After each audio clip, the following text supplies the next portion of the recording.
Bisa kita lihat Pak ini Pak, cara pemanenannya Pak, biar kamera kita lebih dekat Pak. Oke ya, coba lihat. Oke. Oh ya, itu yang masuk Pak ya. Iya Pak. Oke, yang seperti ini cacat ya. Ini cacat, ini tidak bisa digunakan ya, tidak bisa.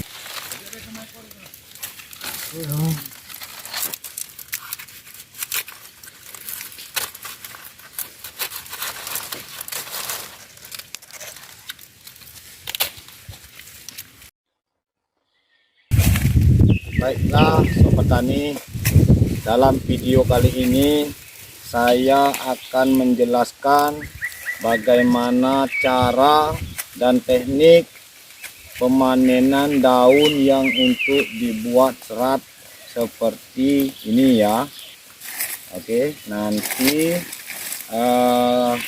kita akan menanyakan secara langsung, apa alat-alatnya juga kita lihat, dan daun yang kriteria yang seperti apa, yang bagaimana yang dibutuhkan dalam pembuatan serat dari daun nanas ini.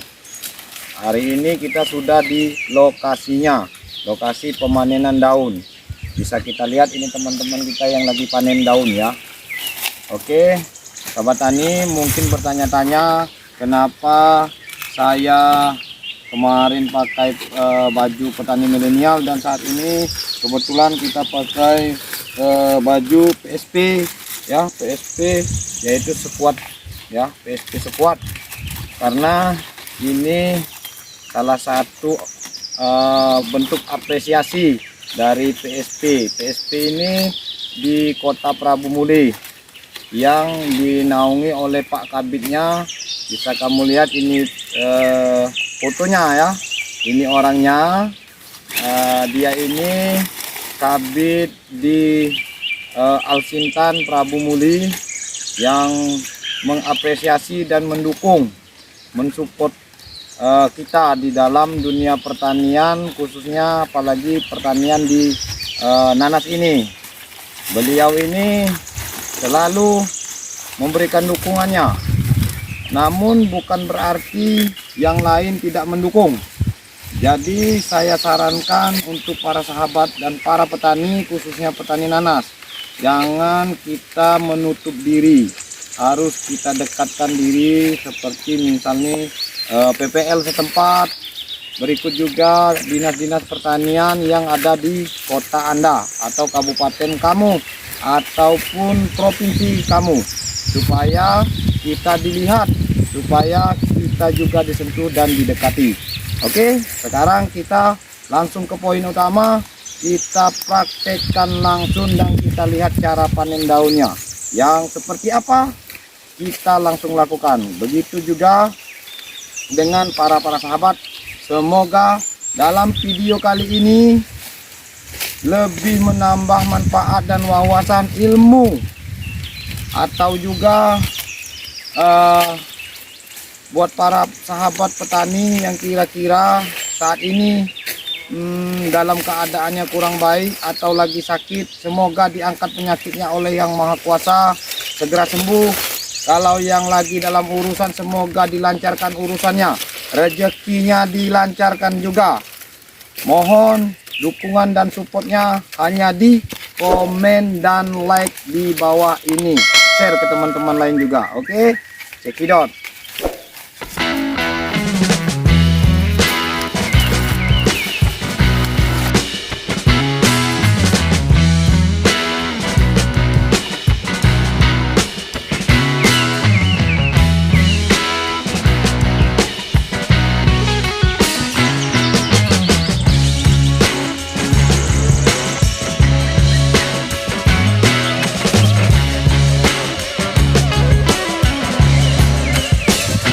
Baiklah Sobat Tani, sekarang kita langsung praktek dan langsung kita lihat tata cara yang dipanen daunnya ya. Oke, ini dengan siapa Pak? Pak Irwan namanya, yang sehari-hari mencari nafkah, mencari rezeki di daun nanas Pak ya. Iya. di daun nanas di Kota Prabu Muli Pak ya? Iya, ini. Di Kota Prabu Muli. Sekarang ini daun yang dipanen ini kira-kira Pak, ini yang seperti apa Pak? Yang bagus atau yang tidak bagus itu Pak? Bagusnya ini seperti ini Pak. Dengannya harus panjang ini 60 cm. Oh ya ya ya. Oke. Tadi Pak Irwan sudah menjelaskan ciri-ciri daunnya yang masuk dalam untuk pembuatan serat. Seperti ini panjangnya 60 cm ke atas. 60 cm ke atas ini panjangnya ya. Kalau lebar tidak ada masalah. Berikut ini Pak, nanti kalau sudah dipanen seperti ini dikumpulkan, dimasukkan dalam ini karung Pak ya? Iya. Oke, dalam karung. Bisa kita lihat Pak ini Pak, cara pemanenannya Pak, biar kamera kita lebih dekat Pak. Oke ya, coba lihat. Oke. Oh ya, itu yang masuk Pak ya? Iya Pak. Oke. Ini disortir juga Pak ya? Iya Pak, disortir Pak. Oke. Terus Pak, panen aja Pak, video kita terus meliput Bapak aja.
Ini juga salah satu pemanen daun di rekannya Pak Irwan tadi ya. Ya. Ini gimana Pak? Oh, ini yang tidak masuk Pak ya? Ini membuang daun yang sudah rusak di batang supaya beranak lagi. Oh ya, ini tidak masuk maksudnya Pak. Ini jelek ya. Jelek. Ini disortir pertama, nanti disortir lagi setelah sampai ke lokasi penggilingan Pak ya. Iya. Ya. Dengan Bapak siapa ini Pak? Bapak Karnoto. Bapak Karnoto. Yang kita ambil yang seperti ini. Oh, ini Pak ya. Nah, ini daun yang bagus maksudnya Pak ya. Masih bagus. Daun yang segar ini maksudnya. Ya, bisa dilihat panjang 60 cm lebih.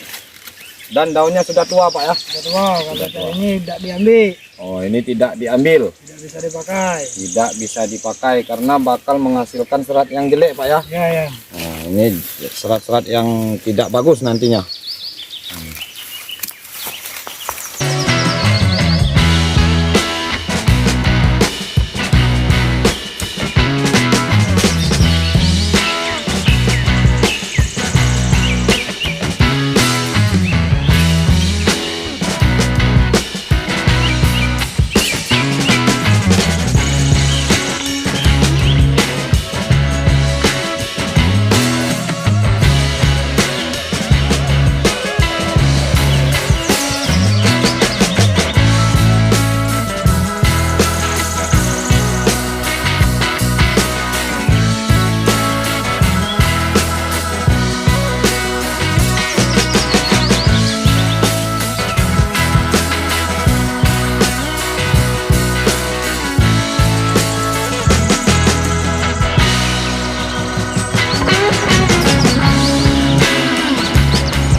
Ini sudah dibersihkan seperti ini. Keuntungan dari pohon induk atau batang indukan untuk dari nanas tersebut, dia akan tumbuh maksimal dan berkembangnya lebih bagus untuk anak yang dipelihara ya, dipelihara. Jadi keuntungan para petani nanas ini, daunnya bisa dipanen ya kan, bisa dipanen menjadi serat, dan ini ada nilai ekonominya. Kalau biasanya di sini petaninya jual per kilo ya, per kilo daun ini. Terus setelah dia panen buah ya, setelah dia panen buah barulah dipanen daunnya. Kenapa setelah dipanen buah baru dipanen daunnya? Dikarenakan daunnya sudah dipositifkan tua dan bakal menghasilkan benang yang maksimal, yang bagus, yang kuat ya.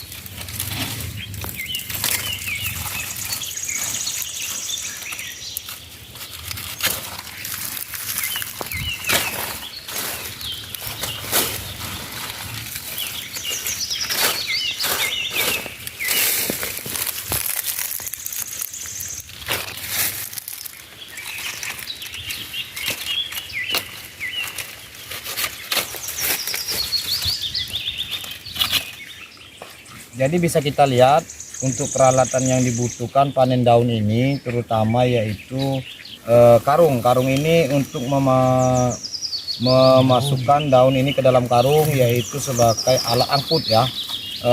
Terus pisau Pak ya, pisau ya. Ini pisaunya kenapa Pak pakai pisau? Karena untuk mempermudah atau gimana Pak ini? Mempermudah. Kalau pisau panjang susah. Susah ya. Misalnya parang atau golok nih Pak. Susah. Susah yang panjang ya. Kalau pakai pisau ini lebih efisien dan lebih mudah Pak ya. Iya, lebih cepat. Lebih cepat. Dia lebih cepat panen dengan pisau ya. Terus setelah itu sarung tangan ya, sarung tangan. Pakai ya baju yang panjang lengan, terus sepatu, terus span Pak ya. Span yang berdasar lepis maksudnya. Terus penada untuk pelindung kepala, safety, yaitu seperti beliau ini pakai topi juga seperti saya. Oke. Oh, terus ini dimasukkan dalam karung seperti ini Pak ya. Dalam karung. Oke. Nanti setelah karungnya terisi penuh, dia kumpulkan, baru diangkat pakai kendaraan bermotor.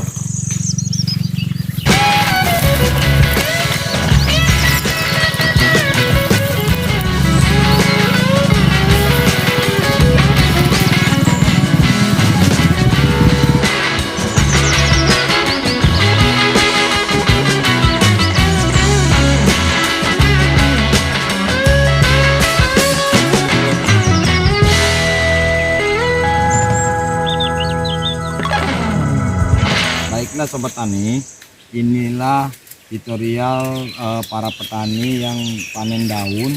Berikut di sini sudah di lokasi ini mereka sudah melakukan penyortiran pertama dari batang yang dipanen, dari batang indukan yang dipanen. Namun nanti dilakukan penyortiran kedua setelah sampai lokasi penampungan daun di lokasi penggilingan.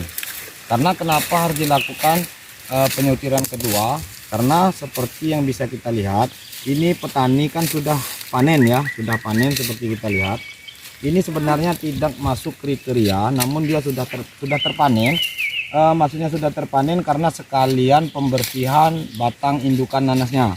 Seperti ini dia sudah ditinggal kan? Karena sudah ditinggal karena ini daun yang tidak mungkin masuk digiling menjadi serat. Kenapa? Sudah posturnya sudah menunjukkan tidak bagus.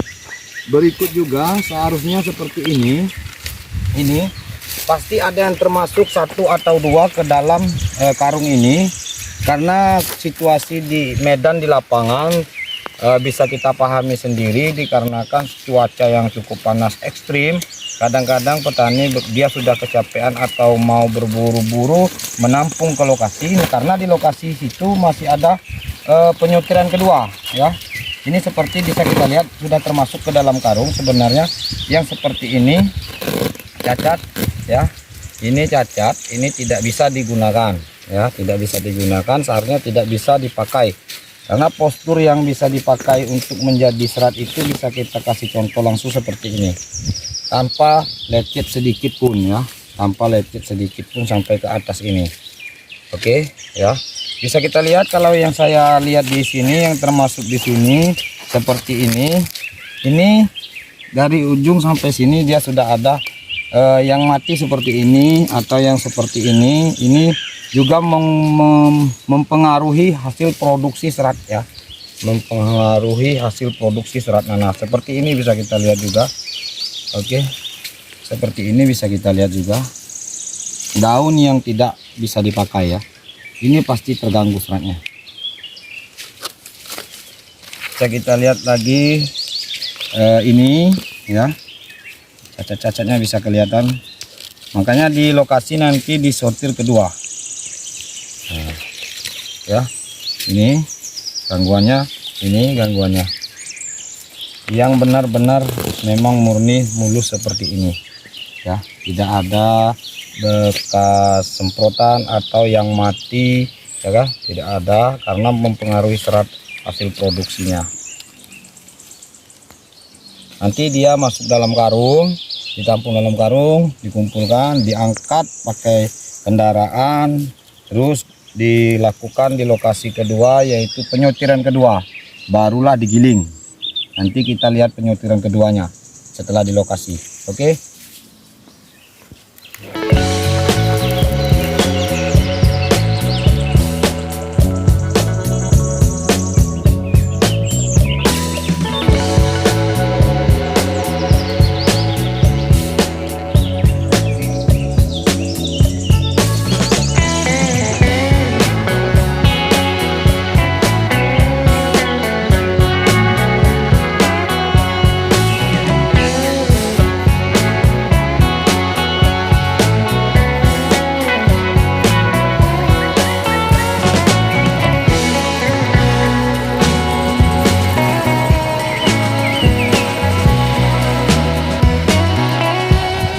Oke, baiklah sobat tani, dalam video kali ini kita menjelaskan yaitu tentang daun tadi sampai ke lokasi. Sekarang sudah sampai di lokasi untuk penggilingan produksi serat daun nanas ya, serat dari daun nanas. Ini kita sudah sampai ke lokasi penampungan yaitu tempat penampungan daun. Tempat penampungan daun nanas yang sudah dipanen tadi. Oke. Terus setelah dikumpulkan nanti di sini akan dilakukan penyortiran. Kedua.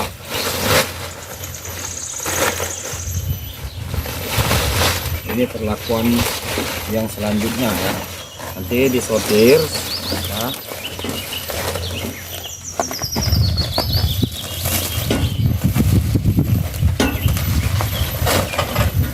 Berikut ini dicurahkan dulu dari karung. Setelah itu nanti kita sortir ya, kita sortir kedua. Karena tidak mungkin di sini daunnya dipositifkan bagus semua, dikarenakan yang namanya di lokasi di situasi yang cukup ekstrim.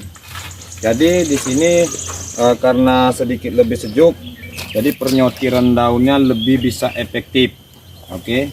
Nah, kita bisa lihat nanti ini tidak mungkin masuk ya, tidak mungkin masuk karena di sini sudah kita lihat ini ada bintik-bintik ini karena pengobatan peracunan di lokasi nanas tadi ya.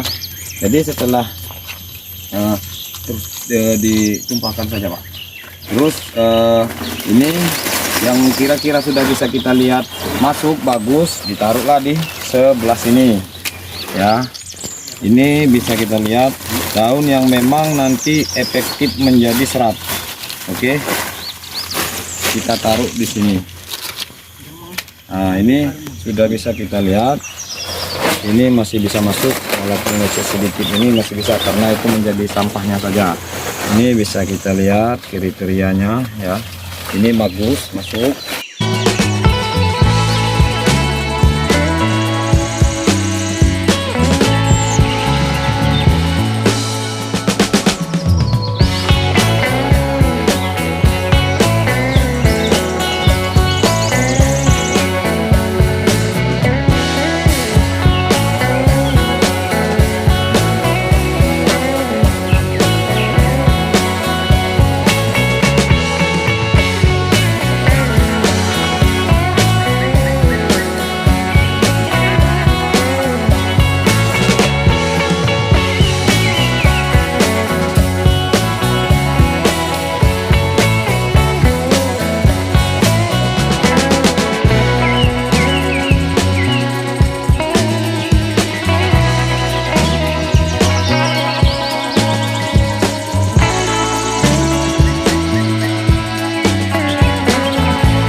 Jadi ini contoh daun yang layak diproduksi menjadi serat. Setelah nanti terkumpul, penyeleksiannya selesai, ini akan ditimbang. Pakai ini timbangan yang sudah ada seperti yang bisa kita lihat, sudah disiapkan. Setelah ditimbang biasanya itu sampai untuk menggiling ini dalam satu hari satu mesin yaitu 2,5 kintal atau 250 kilo. Baru nanti setelah ditimbang barulah diangkat ke lokasi dekat mesin. Nanti kalau misalnya kita mau review sampai tuntas, kita akan review dari timbang sampai giling ke mesin dan menjadi serat. Untuk video kali ini buat para sahabat, para petani, saya rasa cukup sampai di sini. Nanti kita review lagi penggilingannya ya, penimbangannya, pencuciannya dan sampai tuntas menjadi serat ya. Oke, terima kasih buat para sahabat yang telah menonton video saya. Jangan lupa like-nya ya.